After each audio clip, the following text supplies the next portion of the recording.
اعوذ باللہ من الشیطان الرجیم بسم اللہ الرحمن الرحیم ان اصحاب الجنت اليوم فی شغل فاکہون، یقیناً جنت والے لوگ اس دن بڑے شغل میں ہوں گے اور خوشیاں منا رہے ہوں گے، بس باتیں کر رہے ہوں گے۔ ہم وازواجہم فی ظلال علی الارائک متکئون، وہ اور ان کی بیوییں وہ سایوں کے اندر، درختوں کے سائے میں بیٹھے ہوں گے، علی الارائک کے تختوں پر بیٹھے ہوئے، ٹیک لگائے ہوئے۔ لہم فیہا فاکہۃ، ان کے لیے وہاں تمام میوے ہوں گے، ولہم ما یدعون، اور ان کے لیے ہر وہ شے جس کا وہ آرڈر دیں گے، جو چیز طلب کریں گے حاضر کر دی جائے گی۔ سلام قولا من رب الرحیم، اور رب رحیم کی طرف سے سلام آتا رہے گا، اللہ کی طرف سے ان کے لیے سلامتی کے پیغام آتے رہیں گے۔ وامتازوا اليوم ایھا المجرمون، اور کہہ دیا جائے گا کہ اے مجرموں، اے کافروں، اے مشرکوں، اب تم ذرا علیحدہ ہو جاؤ۔ وامتازوا اليوم، علیحدہ ہو جاؤ۔ الم احد الیکم یا بنی آدم لا تعبدوا الشیطان، اے آدم کی نسل، اے آدم کی اولاد، کیا میں نے تم سے یہ وعدہ نہیں لے لیا تھا کہ شیطان کی بندگی مت کرنا؟ انہ لکم عدو مبین، وہ تمہارا کھلا دشمن ہے۔ وان اعبدونی، اور میری ہی بندگی کرنا، ھذا صراط مستقیم، یہ ہے سیدھا راستہ۔ ولقد اضل منکم جبلا کثیرا، اور اس نے تو تمہاری بہت بڑی تعداد کو، بڑی خلقت کو گمراہ کر کے لے گیا۔ افلم تکونوا تعقلون، تو کیا تم عقل سے کام نہیں لیتے تھے؟ ہم نے تمہیں عقل دی تھی۔ ھذہ جہنم التی کنتم توعدون، اب یہ جہنم ہے، یہ حاضر ہے جس کا کہ تم سے وعدہ کیا گیا تھا۔ اصلوها اليوم بما کنتم تکفرون، اب داخل ہو جاؤ اس میں اپنے کفر کی وجہ سے جو تم کرتے رہے تھے۔ الیوم نختم علی افواہہم، آج ہم ان کے منہوں پر مہر لگا دیں گے۔ وتکلمنا ایدیہم، ہم سے بات کریں گے ان کے ہاتھ، جو بھی عمل انہوں نے کمائے تھے ہاتھ گواہی دیں گے کہ اس نے ہمارے ذریعے سے یہ کام کیا۔ وَتَشْهَدُ أَرْجُلُهُمْ، اور ان کے جو پیر ہیں، پاؤں ہیں، وہ بھی گواہی دیں گے ان کے خلاف، بما كانوا يكسبون، ان چیزوں کے بارے میں کہ جو وہ کمائی کرتے رہے تھے۔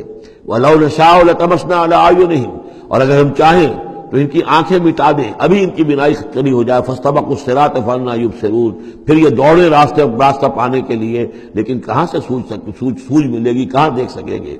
وَلَوْ نَشَاءُ لَمَسَخْنَاهُمْ عَلَىٰ مَكَانَتِهِمْ، اور اگر ہم چاہیں تو ہم ان کی صورتیں مسخ کر دیں، ان کے اپنے مقام پر جہاں ہیں، دیر اینڈ دین ان کی صورتیں مسخ ہو جائیں۔ فَمَا اسْتَطَاعُوا مُضِيًّا، تو نہ تو وہ آگے چل سکیں، وَلَا يَرْجِعُونَ، نہ پیچھے آ سکیں۔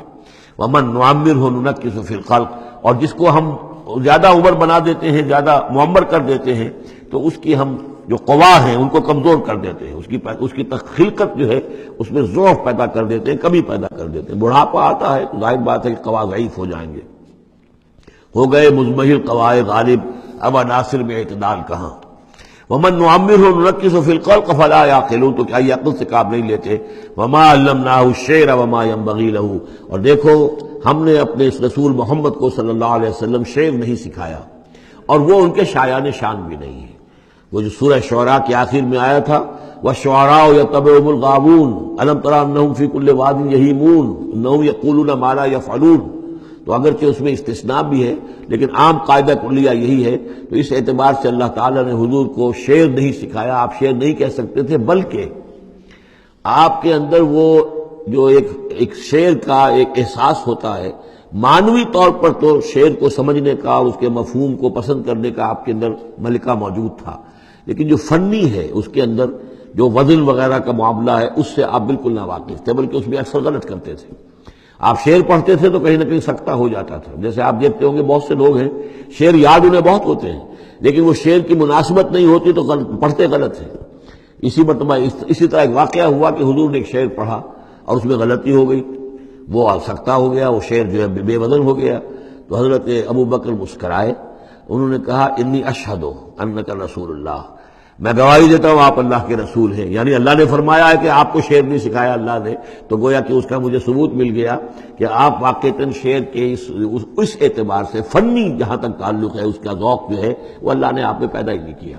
ہاں معنوی طور پر حضور بہت سے جو اشعار ہیں، بہت سے شعراء، آپ کا وہ قول بھی ہے کہ ان من الشعر لحکمۃ وان من البیان لسحرا، بہت سے شعر جو ہوتے ہیں بڑی حکمت پر مبنی ہوتے ہیں، اور بہت سی تقریریں ایسی ہوتی ہیں، خطبے ایسے ہوتے ہیں کہ جو جادو کا اثر رکھتے ہیں، یہ حضور کا فرمان ہے۔ وما علمناه الشعر وما ينبغي له، اور ہم نے انہیں شعر نہیں سکھایا اور نہ ہی یہ ان کے شایان شان ہے۔ ان ہوا الا ذکر و قرآن مبین، یہ تو بس ذکر ہے، یاد دہانی ہے، اور قرآن ہے، صاف ستھرا قرآن، روشن قرآن، اور یہ اللہ کی طرف سے نازل ہوا ہے۔ لینذر من کان حیا، تاکہ وہ خبردار کر دیں اسے جو زندہ ہو۔ اب یہاں خاص طور پر وہ جو بات میں نے بار بار کہی ہے بہت ہی کھل کر آ گئی، جو زندہ ہو۔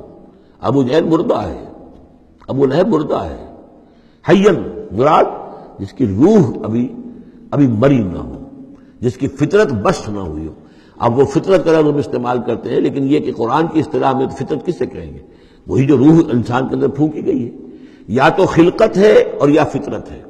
خلقت ہے جس کا تعلق جو ہے ہماری سرشت، جس کو فارسی میں کہتے ہیں خلقت، وہ ہے کہ جو عالم خلق سے متعلق ہے، اور جو زمین سے آئی ہے، مٹی سے بنی ہے، گارے سے بنی ہے، اس کے اندر جو بھی تقاضے ہیں، اس میں جو ضعف ہے، کمی ہے، اس میں کمزوری بھی ہے، اس میں جلد بازی بھی ہے، یہ ساری چیزیں اس سرشت میں خلقت میں موجود ہیں۔